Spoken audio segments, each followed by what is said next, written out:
Now, as a little side note, so it was my 50th birthday last Wednesday, and a friend of mine, for people who are not watching this on YouTube, I'm holding up the Invincible Iron Man issue 54, which came out January of 1973, the year I was born. So this comic book is 50 years old. It's as old as you, Trevor. It is. And this is where Iron Man and Submariner clash, as well as I think it's the first appearance of Moondragon. It's sealed in a nice little plastic case. Have you Uh, read it? I have not read this. And it is the CGC Universal Grade. This is an 8.5. It says that the pages are still white, they haven't yellowed. I have no idea what this is worth, but to me, it's priceless because this comic book came out the year I was born, the month I was born. And the gentleman who got it for me, Dave, I don't know how he thought of this, but it is such a heartfelt gift and such a very thoughtful gift. And the only thing I have right now is figuring out how to display it because there's really no way of hanging this plastic case. They don't make any sort of like little hanging thing, so I'm probably going to have to mount it in some sort of shadow box. And I'm going to definitely put this on display in my office at home because yeah, this is when I unwrapped it at first, I didn't know what it was. Then I realized the magnitude of the fact that it's 50 years old. It came out the year I was born and the month I was born. This is, and to tell you how much times have changed, how much do you think this comic book cost when it came out 50 years ago? 50 cents? Let's see if you can see it. 20. 20 cents. This comic book cost 20 cents when it came out 50 years ago. Nowadays, how much does a regular comic book cost? $5 or more? Yeah, probably close to that. So, yeah. I gotta love inflation.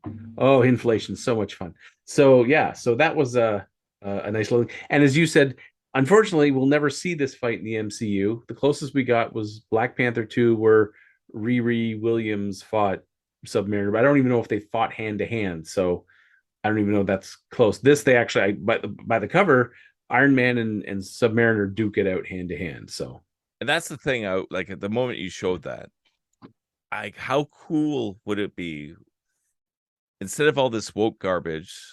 Like I know you hate the term, but the MCU garbage that's been coming out. If it was an Iron Man versus the Submariner movie or something like that, like there's so much stuff in the history of Marvel Comics.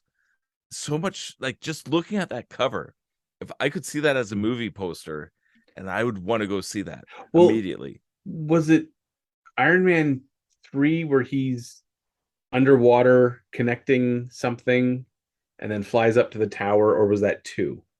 Oh, I can't I remember. think that was 2 where he's underwater and he's using the Iron Man I suit. remember the scene. Yeah, Yeah.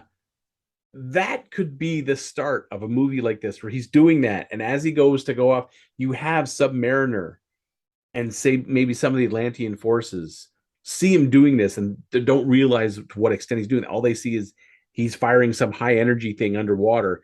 He goes to fly off, and Submariner kind of meets him just as he crests the surface of the water and gives him that giant haymaker punch, and they battle it out over the water until Iron Man can get away. And like, who the crap was that? like how much more fun would that be than just another Iron Man suit, or the typical thing where you just twin the superheroes' powers Yeah. that they're So I fighting mean, against. so instead It's of him fighting Vonko in the whiplash Iron Man version, he was fighting Submariner, who was suddenly decided to attack all cargo ships carrying Stark products, and thinking Stark was the reason why Atlantis was maybe some Stark emissions had been dropped on Atlantis and had detonated, and there was enough of the Stark logo for him to go after Tony Stark and the Iron Man, not realizing it was one and the same. That would have been a great movie. that would be so good.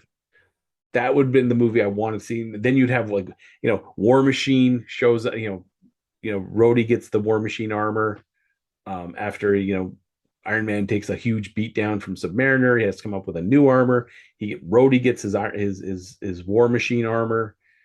It would have been a great film. And It just would. the visuals of that. You got this guy in this like massive mech suit armor versing this The guy in a guy in speedo. the green speedo with the little wings on his feet, Yeah, it was and who so much can fun. fight him hand to hand and hold his own. And you're like, how is he managing to do And this? then Tony Stark going like, "What the hell is going on?" And then realizes, well, what I could do is if I fly him high enough in the air and dry him out, drop his power level a bit, maybe I can, get some damage going on. And maybe he takes, Namor out of the ocean, and then the rest of the Atlanteans attack to get their king back, and then they end up, making some sort of uneasy truce, or a That'd be third such party. a fun movie. Yeah, third Kevin party shows Feige, up. why didn't you do that? Yeah, that would have been the best. But instead, we got whippy Iron Man clone number 2. Yeah, Mickey Rourke. Yeah.